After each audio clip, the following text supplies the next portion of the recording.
하나님의 말씀은 데살로니가전서 5장 12절에서 18절까지 말씀입니다. 데살로니가전서 5장 12절에서 18절까지 말씀을 한 절씩 교독하시고 마지막은 합독하겠습니다. 형제들아, 우리가 너희에게 구하노니 너희 가운데서 수고하고 주 안에서 너희를 다스리며 고난하는 자들을 너희가 알고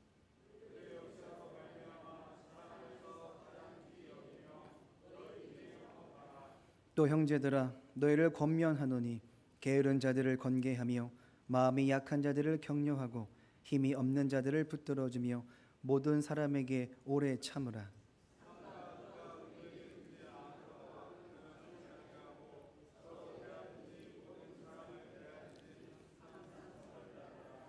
항상 기뻐하라. 범사에 감사하라. 이것이 그리스도 예수 안에서 너희를 향하신 하나님의 뜻이니라. 아멘. 할렐루야. 아멘. 전반기를 도우신 하나님의 은혜와 또 인도하심에 무한한 감사를 드립니다.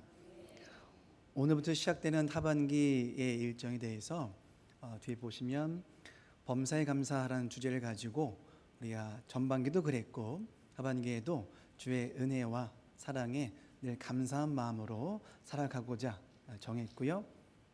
그래서 오늘 말씀도 이에 따라서 범사에 감사라는 제목으로 말씀을 전하도록 하겠습니다.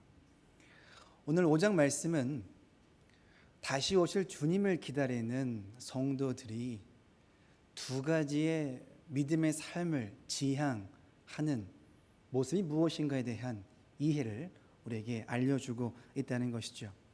첫 번째는 바람직한 관계는 어떤 것인가? 주를 기다리는 성도의 입장에서 어떠한 관계가 바람직한 관계인가? 그리고 주를 기다리고 있는 입장에서 우리의 바른 신앙생활은 무엇일까? 라고 하는 그러한 메시지를 우리에게 전달해 주고 있습니다. 먼저는 바른 관계를 위해서라면 서로 덕을 세우라 라고 오늘 말씀은 이야기하죠. 앞절 5장 11절에 이렇게 이야기했습니다. 그러므로 피차 권면하고 서로 덕을 세우기를 너희가 하는 것 같이 하라. 그리고 여기다가 더 추가해서 오늘 말씀은 이렇게 이야기합니다. 13절 말씀이죠. 그들의 역사로 말미암아 사랑 안에서 가장 귀히 여기며 너희끼리 화목하라. 이 말은 모든 일에 모든 행위에 근거를 가져야 되는데 그 근거가 사랑이라고 이야기하는 것입니다. 내가 느낀 것이 있을 수 있습니다. 내가 아는 것도 있을 수 있죠. 살아온 경험도 있다라는 것입니다. 하지만 설령 그것이 모든 사람이 그렇게 말해도 괜찮아 라고 하더라도 사랑에 근거하지 않으면 하지 말라는 것입니다. 다 너를 위해 하는 말이라고, 나 솔직한 편이라고 하는 말도 하지 말라는 것이죠. 이 말은 그럴싸하게 들리지만 결국 내가 하고 싶은 말을 그냥 하고 싶어서 하는 말뿐이라는 것입니다. 사랑에 준하지 않으면 이 접근은 할 필요가 없다라는 것이죠. 이 문제로 틀어지고 상처를 주면 그것이 아무리 맞는 말일지라도 그 일은 하지 말아야 될 것이며 그 일은 사랑이 아니었던 말이라는 것이죠. 그럼 바울은 왜 이렇게 사랑을 가지고 격려하고 세워주기를 강조하며 이야기하고 있을까라는 것입니다. 그래야 화목할 수 있죠. 오늘 13절 하반절 끝에는 말합니다. 사랑 안에서 화목하라. 그래야만 화목할 수 있습니다. 질문 드려보죠. 우리가 왜 자주 싸웁니까? 상대가 말을 안 들어줘서요? 내 마음을 몰라서요? 문제가 많아서요? 여유가 없어서요? 힘들어서요? 그럴 수 있습니다. 하지만 오늘 말씀에 빗대어 본다면 사랑이 없기 때문입니다. 화목하지 못하는 것은 문제 때문이 아니고 사람 때문이 아니라 사랑이 없기 때문이죠. 사랑으로 귀하게 대하지 않기 때문에 화목할 수가 없다라는 것입니다. 그리고 사랑으로 대해야만 그 다음으로 갈 수 있습니다. 어떠한 사람을 놓고 참을 수 있다는 거죠. 오늘 14절은 말씀합니다. 또 형제들아 너희를 권면하노니 게으른 자들을 권계하며 마음이 약한 자들을 격려하고 힘이 없는 자들을 붙들어주며 모든 사람에게 오래 참으라. 함께 지내기 어려운 사람이 있습니다. 좀 고쳤으면 좋겠다라는 사람도 있겠죠. 하지만 이 모든 것 또한 가능한 것은 사랑으로 오래 참으면 된다라는 것입니다. 상대와는 상관이 없습니다. 문제와는 상관이 없다는 것이죠. 더 나아갑니다. 이렇게 사랑 안에서 귀하게 여길 줄 알아야 그 다음이 되죠. 15절 말씀입니다. 삼가 누가 누구에게든지 악으로 악을 갚지 말게 하고 서로 대하든지 모든 사람을 대하든지 항상 선을 따르라 라고 말씀합니다.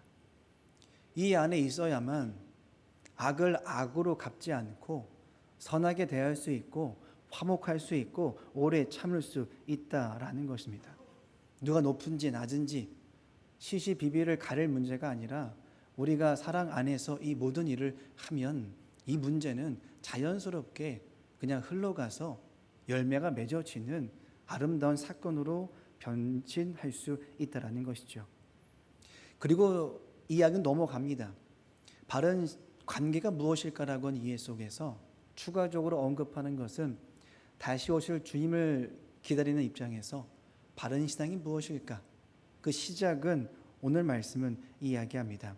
16절부터 이야기하죠. 항상 기뻐하라, 쉬지 말고 기도하라, 범사에 감사하라. 이 말씀은 다들 외우십니다. 해볼까요? 시작.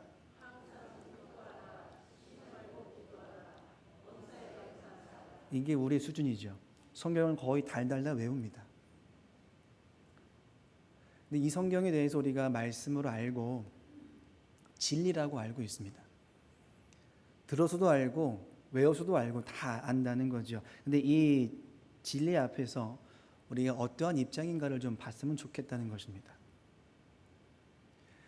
듣기 좋고 보기 좋고 말하기 좋은 이 말씀이 오늘 우리에게는 어디까지 이르게 되었는가라는 것이죠.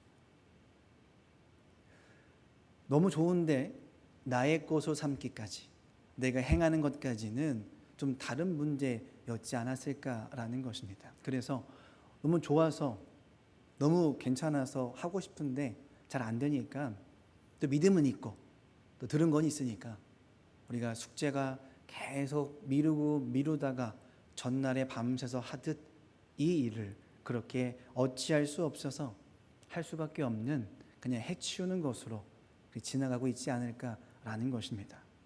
이러한 식의 이해와 태도를 갖지 않았을까라는 것이죠. 소가 도살장에 끌려가는 그러한 억지스러움처럼 이 말씀이 보기 좋고 듣기 좋고 말하긴 좋지만 막상 내가 하려고 하니까 그렇게 이유가 많다는 것입니다. 사람 때문에 못하겠다는 것이죠. 상황 때문에 못하겠다는 것입니다. 이유가 너무 많아서 못하겠다라는 것이죠.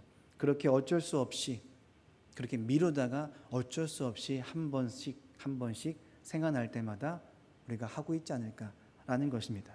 그러니까 이러한 주제 앞에서 오늘 우리가 자세와 태도를 좀 다시 고쳐 맺으면 좋겠다라는 것입니다. 약한 자들을 다 대해주고 악을 악으로 갚지 않고 우리가 오래 참을 수 있는 방법에 대해서 신앙생활의 진짜 길이 무엇일까를 좀 확인하면 좋겠다라는 것이죠. 이게 확인되지 않으면 한 번은 할 수 있습니다. 두 번, 세 번은 되죠. 근데 그 이상은 못합니다. 하더라도 마음속에 다른 마음을 품고 합니다. 억지스러움을 갖고 할 수밖에 없다는 것이죠. 하긴 하지만 은혜롭게 하지는 못한다라는 것입니다. 누가복음 22장에 가시면 예수님 십자가에 달려 죽으시기 전에 몇몇 사람을 데리고 함께 올라가셔서 기도를 하십니다. 십자가를 놓고 준비를 하시는 거죠. 근데 함께 했었던 사람들이 기도하지 못하고 자꾸 잡니다. 그럼 때가 끝났고 그들을 데리고 내려가십니다. 그리고 때가 이름에 십자가에 못 박혀 죽임을 당하시게 되죠. 그때 사람들이 제 아들을 불러놓고 말합니다. 함께한 사람이라고, 관계 있는 사람이라고. 이쯤 되면 이 상황은 은혜입니다. 어떤 은혜냐 하면 지금 예수님이 십자가 달려 죽으십니다. 그리고 그 분을 우리가 믿고 따릅니다. 근데 묻습니다. 너 함께한 사람 아니냐고. 그러면 우리는 생각할 수 있습니다. 기회라고. 어떤 기회요? 내가 저분과 함께하는 사람이라고. 더 나아가서는 내가 저분이 말씀하셨던 복음과 말씀을 내가 믿는 사람이라고. 당신도 들으라고. 라고 하는 기회가 열린 겁니다. 은혜인 것이죠. 그 질문은 나에게는 신앙적인 은혜가 된 것입니다. 하지만 그들은 준비하지 못했고 준비가 되지 않다 보니 그 질문에 변명하기 바빴고 숨기 바빴고 도망치기 바빴다라는 것입니다. 시간이 흘러갑니다. 사도행전 2장에 가시면 그렇게 바빴던 이들이 다시 모여서 기도를 하고 성령 충만함을 입게 됩니다. 얼마 전까지만 하더라도 안 그랬던 그들이 갑자기 한순간에 복음으로 살고 복음만 전하기 시작한다는 것이죠. 그리고 이렇게 전하기 시작합니다. 사도행전 4장 12절 말씀이죠. 다른 이로서는 구원을 받을 수 없나니 저나 사람 중에 구원을 받을 만한 다른 이름을 우리에게 주신 일이 없음이라 하였더라. 분명히 이렇게 살던 사람이 아닌데 한순간에 바뀌어서 복음만 전하기 시작합니다. 이 일을 보고 들었던 사람들이 불편하기 시작하죠. 어느 한 부류는 좋아했지만 그 당시에 많은 기득권을 가진 사람들은 굉장히 불편하게 여겼다는 것입니다. 이 불편함을 가지고 회의를 합니다. 어떻게 이 문제를 해결할까? 내린 결론은 하나였죠. 사도행전 4장 17절 말씀입니다. 이것이 민간에 더 퍼지지 못하게 그들을 위협하여 이후에는 이 이름으로 아무에게도 말하지 말게 하자라고 이야기합니다. 분명히 주눅 들었던 사람이었고 도망친 사람이었고 숨었던 사람이었습니다. 그런 그가 갑자기 말하기 시작하고 사람들에게 불편함을 줄 정도의 열정을 가지고 신앙생활을 하기 시작하죠. 그를 붙잡아다가 옥에 가둡니다. 회유도 하고 유혹도 하고 매질도 하고 감옥에 가두기도 하고 여러 가지의 방법을 가지고 그의 입을 막으려고 했다라는 것이죠. 그랬더니 거기에 넘어간 것이 아니라 그는 이렇게 고백을 하더라라는 것이죠. 20절 말씀이었습니다. 우리는 보고 들은 것을 말하지 아니할 수 없다라고요. 너희가 하는 말이 맞을 수는 있다라는 겁니다. 그렇게 원하는 바 알겠다는 것이죠. 하지만 내가 들은 바, 내가 가진 바, 내가 믿은 바에 근거를 하면 내가 그렇게는 할 수 없겠다라는 것입니다. 예를 들면 그거죠. 제가 뜨거운 물에 팔팔팔 끓여서 구슬을 끓여가지고 제가 여러분들에게 던져 드립니다. 여러분들은 목사님이 주셨으니까 받아야겠죠. 그럼 받습니다. 받는 순간 어떠한 생각이 들까요? 뜨거워가지고 화가 나기도 하거나 냅다 던질 겁니다. 이거는 그냥 반응입니다. 만져보고 아는 게 아니라 그냥 닿는 순간 알아채는 거죠. 어쩔 수 없이 그냥 그렇게 하게 된다는 것입니다. 하지 않을 수가 없다는 거죠. 그냥 드러나는 겁니다. 베드로의 마음이 바로 그겁니다. 내가 매질을 당하고 어려움을 당한 것 힘든 건 맞지만 그렇다고 해서 내가 이 복음의 문제, 믿음의 문제, 구원의 문제를 하지 않을 수는 없겠다라는 것입니다. 바로 이러한 자세죠. 가만히 있을 수 있겠냐는 겁니다. 내가 말씀을 알고 믿음을 가졌고 은혜를 알았는데 내가 주님과 함께 사는 인생인데 내가 가만히 있을 수 있겠느냐라는 것입니다. 그래서 오늘 말씀을 본다는 거죠. 감사하고 기뻐하고 기도하는 문제가 떠밀려가서 전날하는 숙제와도 같은 문제가 아니라 억지스럽게 내가 직분이 있고 경험이 있고 내가 나이가 있고 세월이 있으니까 이라고 하는 문제가 아니라 내가 하지 않을 수 없는 입장에 서서 이 주제를 나의 것으로 가져와야 한다는 것입니다. 주님이 아니고서는 안 된다라고 하는 그런 믿음의 고백이 우리 안에 있다라면 이 주제가 숙제가 아니고 어쩔 수 없는 문제가 아니라 하지 않을 수 없는 당연한 것으로, 마땅한 것으로, 자원하는 것으로 우리의 것을 삼아야겠다라는 것이죠. 그러면 오늘 그렇게 하지 않을 수 없는 이러한 신앙적인 모습, 이해가 과연 어떤 의미가 있는가를 좀 살펴보기를 원합니다. 먼저는 항상 기뻐하라죠. 기쁨은 성령의 열매 가운데 하나입니다. 그 정도로 좀 좋은 우리의 신앙적인 모습이죠. 근데 거기다 붙입니다. 전제가 붙죠. 그냥 기뻐라가 아니라 항상입니다. 그렇다고 해서 억지스러움도 아닙니다. 하지 않을 수 없어서 항상 기뻐한다라는 것이죠. 안타까운 것은 이것을 알지만 자꾸 우리가 흔들린다는 것입니다. 기쁜데 저 사람만 보면 화가 나고, 기쁜데 그 일 때문에 화가 나고, 기쁜데 앞으로 벌어질 일 때문에 걱정과 근심이 되고, 이러한 것이 우리의 솔직한 이해라는 것이죠. 왜 이런 일이 벌어질까라는 것입니다. 우리의 기쁨은 어디에 근거를 두고 있는가라는 것이죠. 항상 기뻐할 수 있을 수 있는 것은 변하는 뭔가가 아니라 항상이라면 뭔가 변하지 않는 힘이 필요합니다. 그러니 그 힘이 어디 있냐? 주님께 있다는 것이죠. 하나님은 변치 아니하십니다. 신실하시죠.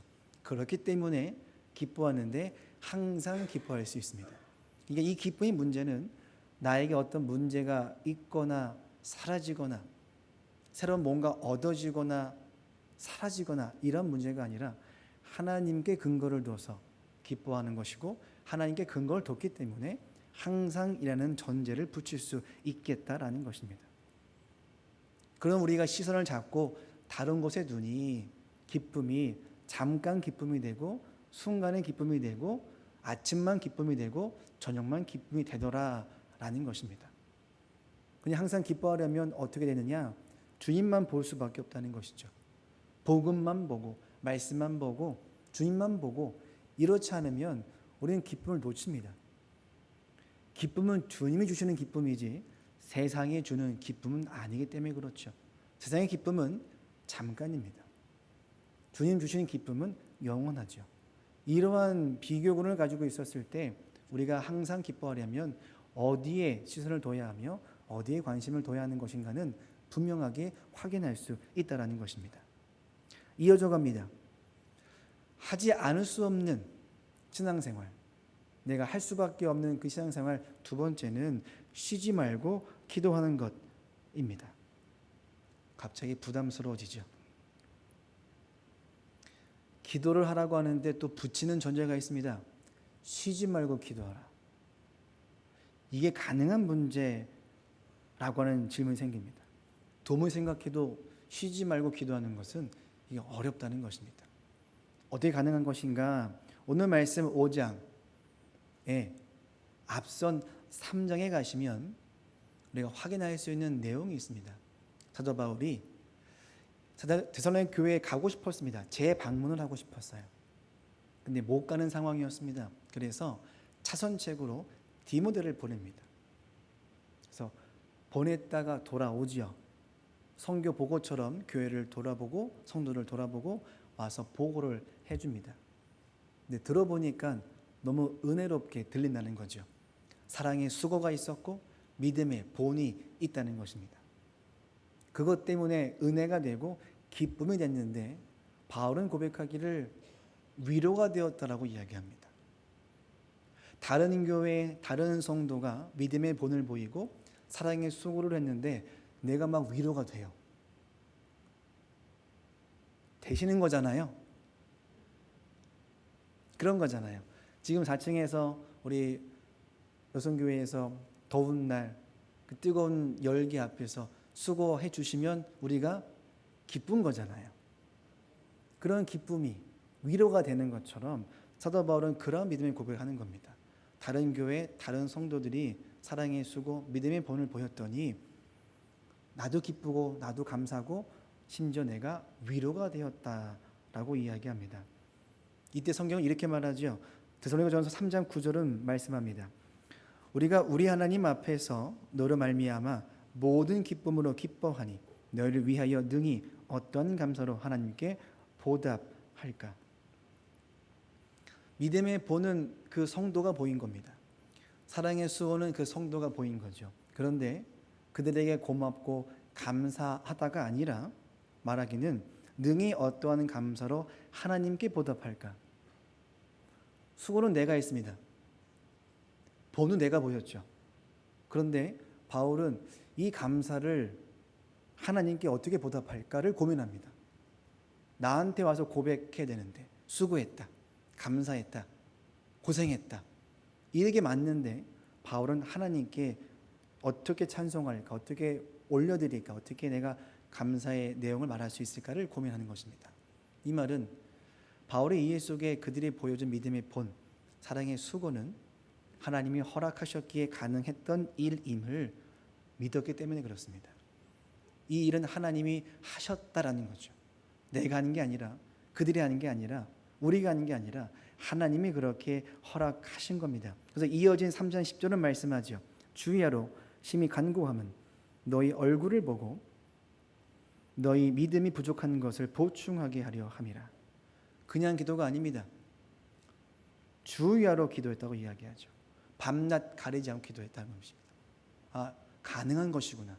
쉬지 않고 기도하는 것이 가능한 것이구나라는 것을 우리가 보게 되는 것입니다. 하나님이 하신 것을 보면, 하나님이 허락하신 사랑의 수고를 보면, 하나님이 역사하신 일들을 보면 내가 기도를 계속 주야로 쉬지 않고 가능한 것이구나. 그러니 쉬지 않고 기도하려면 무엇을 봐야 되느냐? 내 인생의 문제가 뭐는가? 저 사람이 어떤가가 아니라 하나님이 내 인생 가운데, 이 땅 가운데 행하신 하나님의 놀라운 섭리와 은혜와 사랑의 손길들을 보면 우리는 주야로 쉬지 않고 기도를 할 수 있다라는 것입니다. 이때 기도가 중요합니다. 쉬지 말고 기도하라고 했으니 여러분들 다짐을 또 하겠죠. 해야 하셔야 됩니다. 그 기도하시겠죠. 쉬지 말고 기도하니까 밤낮 철야도 하시고 새벽도 하시고. 이때 기도 제목이 좀 달라져야 된다는 것입니다. 이 말씀의 원의 의미는 내가 가지고 있는 삶의 고민과 문제와 사람과 어떤 돈과 이런 주제를 가지고 밤낮 주야로 쉬지 말고 기도하라가 아닙니다.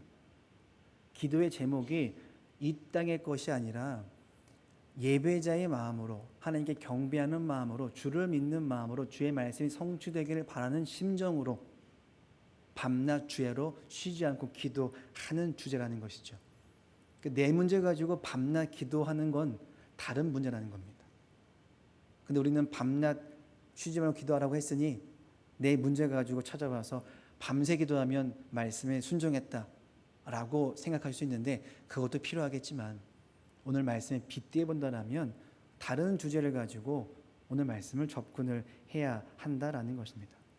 내 필요를 가지고 반복적으로 간구하는 게 아니라 주의 말씀이 성취되기를 바라는 마음을 가지고 주의 말씀이 이루심을 바라보는 그 미리 눈을 가지고 우리가 밤낮 주야로 쉬지 않고 기도를 해야 하는 것이고 그것이 가능한 것은 하나님의 행하심을 보면 그렇게 우리가 하지 않을 수 없는 그런 심령이 되더라라는 것입니다. 마지막으로 주님을 기다리고 있는 많은 성도들에게 하지 않을 수 없는 꼭 해야만 하는 그런 신앙생활이 무엇일까를 본다면 범사의 감사입니다.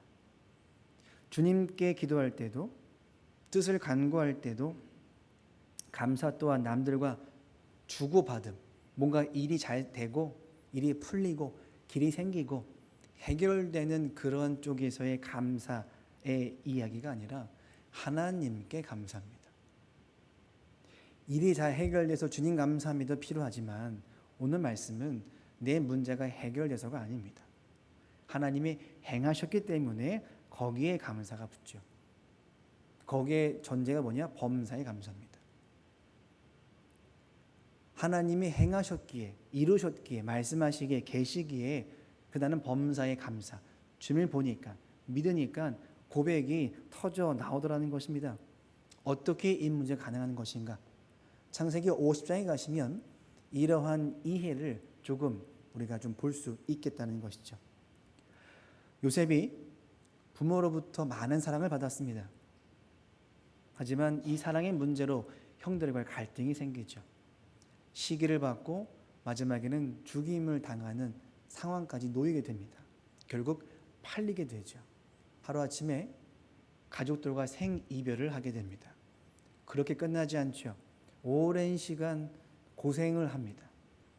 은혜로 주어진 일에 충성을 다함으로 좋은 위치에 올라가긴 하지만 또 그 주인의 아내의 유혹 때문에 억울한 누명을 써서 감옥에 갇히기도 한다는 것이죠.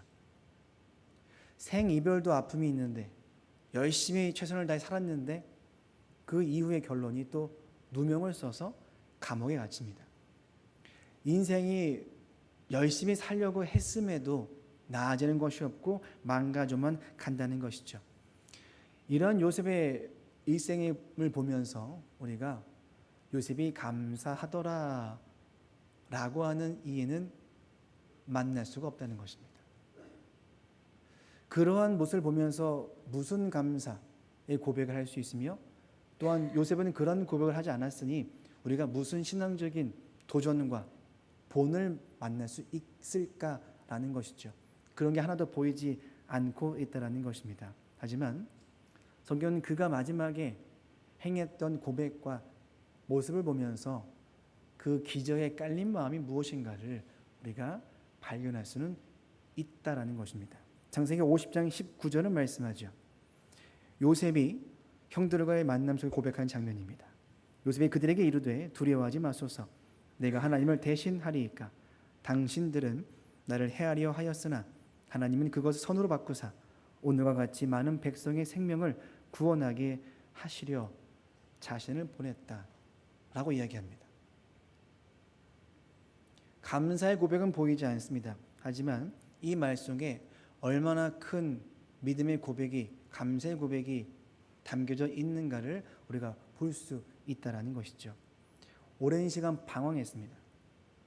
형들에게 미움받았고 가족과 헤어졌고 억울한 누명을 쓰고 인생은 점점점 바닥으로 내려가죠. 그러면 우리는 딱 단번에 드는 생각이 있습니다. 이렇게 만든 형들이 미워집니다. 날 찾지 않는 부모가 서러워집니다. 억울하게 누명 만들어냈던 모든 재판관들 그 부인도 싫어집니다. 이게 우리의 인간적인 마음이겠죠. 하지만 그 시간을 보내지 않았다는 것입니다. 수십 년 동안 힘들었던 시간을 보냈지만 원망하지 않습니다. 비난하지 않습니다. 미워하지 않습니다. 어떻게 알 수 있냐? 오늘 방금 읽었던 말씀처럼 하나님은 그것을 선으로 바꾸사 오늘과 같이 많은 백성의 생명을 구원하게 하시기 위해서 나를 보냈다고 하는 믿음의 고백을 가진 것을 본다라면 감사함이 없으면 이렇게 할 수 없습니다. 은혜가 없으면 이렇게 할 수 없습니다. 기쁨이 없으면 이렇게 할 수 없습니다. 하나님의 구원하심을 보지 않았으면 이렇게 할 수 없습니다. 하나님 나라를 보지 않았으면 이렇게 할 수 없다라는 것이죠. 그러니까 나를 죽이려고 하고 나를 팔아버린 형들을 앉혀놓고선 미워하지 않고 모든 것을 선한 것으로 은혜인 것으로 하나님의 일하신 것으로 이 모든 일을 정리하고 있는 것입니다.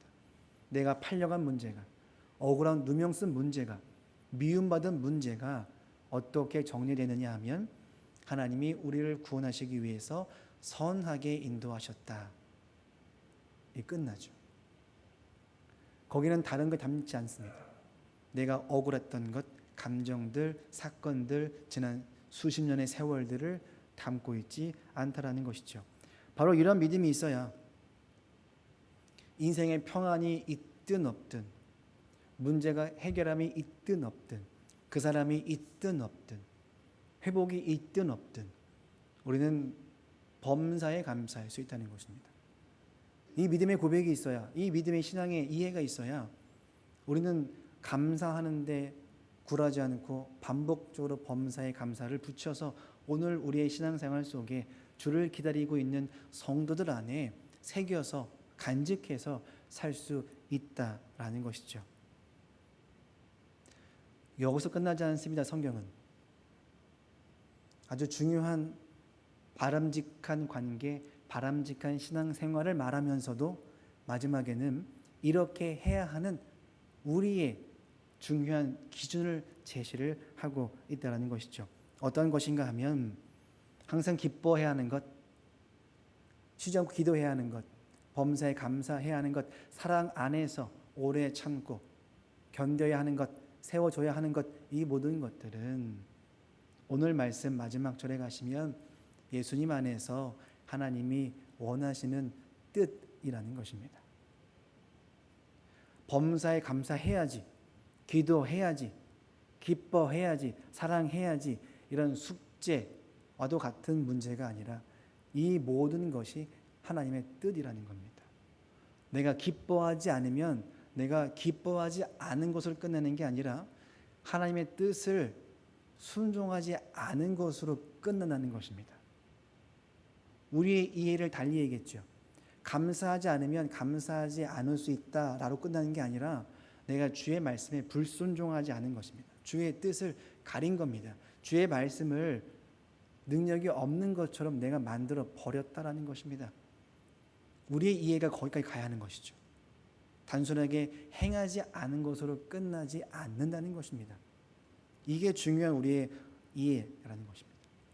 오늘 말씀은 주를 기다리고 있는 많은 성도들에게 오늘 전서 말씀의 맨 마지막 장 마지막 부분에 와서 언급하고 있는 겁니다. 끝에 또 끝인 거죠. 근데 끝에 끝이면 우리는 정말 중요하고 아주 지금 뭔가 필요한 말씀을 해줘야 되고 특별한 뭔가 제시가 되어야 될 것 같은데 오늘 읽어본 말씀을 보니까 그렇게 특별한 것은 없습니다. 마지막 때를 살고 있는 성도들에게 마지막 말씀에 권면을 하고 있는데 특별한 것이 없이 감사하자, 기도하자, 기뻐하자, 이 정도입니다. 마지막인데 기본 중에 기본을 말씀하고 있는 것이죠. 우리 신앙생활이 그러하지 않을까라는 것입니다. 엄청난 뭔가가 아니라 마지막 때가 되더라도 힘들더라도 괴롭더라도 코너에 몰리고 절벽에 놓일지라도 특별한 하나님의 섭리 뭐 이런 것들이 아니라 범사에 항상 쉬지 않고 기도하고 기뻐하고 감사하는 것이 필요한 것이겠구나라는 것이죠. 그니 신앙생활이 그렇게 어려운 특별한 뭔가 깨달음이 아니라 주의 뜻인 줄 믿고 이 주제를 오늘 우리에게 가져와야겠다라는 것입니다. 특별히 맥주감사주를 맞아서 지난 상반기에 허락하신 주의 은혜, 상반기 동안 이 모든 은혜를 범사에 감사함으로 쉬지 않고 기도함으로 항상 기뻐함으로 살았던 고백을 가지고 주 앞에 올려드리고 남은 한 해는 또 범사에 감사한 마음을 가지고 추수감사절에 더 큰 감사로 연말에 더 큰 감사로 주 앞에 올려드리는 저와 여러분 되시기를 간절히 소망합니다. 기도하시겠습니다.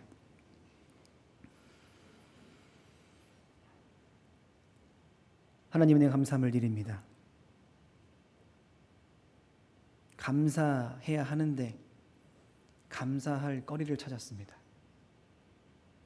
너 때문에 이것 때문에 자꾸 놓치는 것들이 있습니다. 우리가 감사를 해야 하는 이유는 주님 때문인 것입니다. 그러면 감사하려면 주님을 믿고 주님만 바라봐야겠지요. 주님 그 믿음을 그 시선을 우리에게 허락하여 주옵소서. 쉬지 않고 기도하려면 주님 행하신 것을 봐야 합니다. 항상 기뻐하려면 하나님을 또 봐야 합니다. 모든 것이 주님의 근거, 기준이 되어야 합니다. 우리의 삶이 우리의 신앙의 근거가 주님 되게 하여 주옵소서. 예수님의 이름으로 기도하옵나이다. 아멘. 다 같이 말씀을 기억하며 기도하시겠습니다.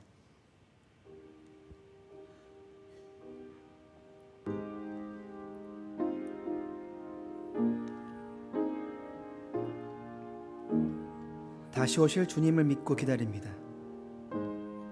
주님 기다리는 믿음으로 이 땅에 사는 바른 관계, 바른 신앙생활을 갖게 하여 주옵소서. 이를 위해서라면 주의 사랑 안에서 화목한 관계를 맺게 하여 주옵소서. 상대의 잘못이나 상황의 문제가 아니라 우리 안에 사랑이 없음을 알고 사랑을 간구하며 사랑으로 대하며 오래 참도록 믿음을 허락하여 주옵소서. 그래서 악을 갚지 말고 항상 선하게 대할 수 있는 믿음과 은혜를 더하여 주옵소서. 다 같이 말씀을 기억하며 기도하시겠습니다. 하나님 감사합니다. 다시 오실 주님을 기다리는 믿음 허락하여 주옵소서. 마지막 때가 되고 있는 이 시점에 우리가 간구하는 것은 항상 기뻐하고 기도하고 감사하는 것입니다. 주님, 사랑 안에서 모든 것들을 행하도록 인도하여 주옵소서. 내가 앞서지 않게 도와주옵소서. 주의 말씀이 주의 은혜가 인도하심이 먼저 앞서게 도와주옵소서. 어떠한 것도 주님을 앞설 수 없습니다. 사랑이 없음을 알고 확인케 하여 주옵소서. 상대의 문제가 아닙니다. 내 안에 주의 사랑이 없습니다. 주의 은혜가 없습니다. 주님, 이것을 간구하도록 인도하여 주옵소서. 상대가 바뀌기를 수십 년 기다리는 것이 아니라 주의 사랑이 내 안에, 주의 은혜가 내 안에, 주의 말씀이 내 안에 거하기를, 새겨지기를, 능력이 나타나기를 간구합니다. 주님, 그 은혜와 말씀과 인도하심을 허락하여 주옵소서. 한 번 더 기도하시겠습니다. 항상 현실의 문제로 어쩔 수 없이 이렇게 살고 있다며 한탄하는 인생이 아니라 하나님의 은혜로 예수님의 복음으로 사는 믿음의 은혜를 더하여 주옵소서. 그래서 주님이 계시기에 하지 않을 수 없는, 할 수밖에 없는, 해야만 하는 그 믿음의 일들에 순종하도록 인도하여 주옵소서. 그래서 세상에서 주어지는 것들로 인한 감사와 기쁨이 아니라 하나님 때문에 기뻐하며 감사하며 기도하며 살도록 우리를 인도하여 주옵소서. 다 함께 말씀을 기억하며 기도하시겠습니다. 하나님 감사합니다. 항상 이유가 있었습니다. 현실의 문제가 있었고 그래서 어쩔 수 없었다라고 또 여러 가지의 핑계를 우리 앞에 세워두고 있었습니다. 그래서 상황만 되면 그것들을 끄집어내었었습니다. 그러다 보니 내 마음속에는 주의 말씀을 채우기보다 여러 가지 세상의 것들을, 사람의 것들을, 여러 가지 지난 것들을 내 안에 가득 채우려고 합니다. 그렇게 우리는 삶의 방식으로 그것을 꺼내는 것으로 무기로 삼고 살아왔었습니다. 주님, 우리가 말해야 될 것은 세상과 사람이 아니라 오직 주의 은혜인 것이고 말씀인 것이고 주의 섭리인 것입니다. 주의 말씀이 성취되는 것을 간구하게 도와주시며 주의 말씀이 이루어지기를 기뻐하며 감사할 수 있도록 인도하여 주옵소서.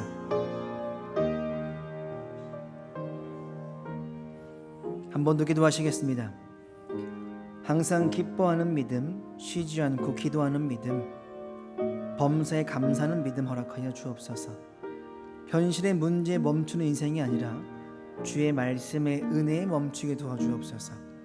어떠한 일이든 하나님의 선하게 인도하심 믿고 기본 중에 기본인 믿음의 본을 갖도록 성령님 도와주옵소서. 감사거리를 간구하는 우리의 신앙생활이 아니라 하나님의 계획하심이 이루어질 것을 믿고 범사에 감사하는 믿음과 은혜를 더하여 주옵소서. 더 나아가서 우리 교회 미래인 교회학교와 선생님들을 위해서, 우리 교회 환우들을 위해서 말씀을 기억하며 함께 기도하시겠습니다. 하나님 감사합니다. 항상 기뻐하는 믿음 허락하여 주옵소서. 쉬지 말고 기도하는 믿음, 범사에 감사하는 믿음 또한 허락하여 주옵소서. 우리가 멈춰야 할 것은 사람의 앞이 아니고 문제 앞이 아니라 세상 앞이 아니라 오직 주의 말씀 앞에, 주의 은혜 앞에, 인도하심 앞에 우리의 삶이 가서 멈추도록 인도하여 주옵소서. 기본 중에 기본인 것입니다. 어려운 것이 아닙니다. 늘 듣고 보고 알아서 외울 정도입니다. 이제는 자세와 태도를 달리합니다. 주님, 주의 뜻임을 믿고 간구합니다. 그것을 나의 것으로 항상 범사에 쉬지 않고 모든 일들을 기쁨으로 감당하도록 인도하여 주옵소서. 우리 교회학교를 기도합니다. 어린 영혼들 붙들어 주시고 하나님이 양육시켜 주시고 선생님들 또한 믿음과 은혜를 더하여 주옵소서. 우리 한우들 병상에 계신 분들, 가정에 계신 분들, 혼자 계신 분도 많습니다. 외롭게 마시고 찾아가시고 은혜를 더하시고 말씀을 더하여 주옵소서. 하나님 감사합니다. 상반기를 잘 보내게 하시고 하반기를 시작하게 하심에 감사함을 드립니다. 잘 보냈다는 것이 내가 평화로워서가 아니라 주님이 함께 여서라는 기준을 가지고 고백을 드리게 도와주시며 남은 한 해도 범사에 감사하며 주님이 행할 것을 기대하며 기도하는 우리가 되도록 인도하여 주옵소서. 예수님의 이름으로 기도하옵나이다. 아멘.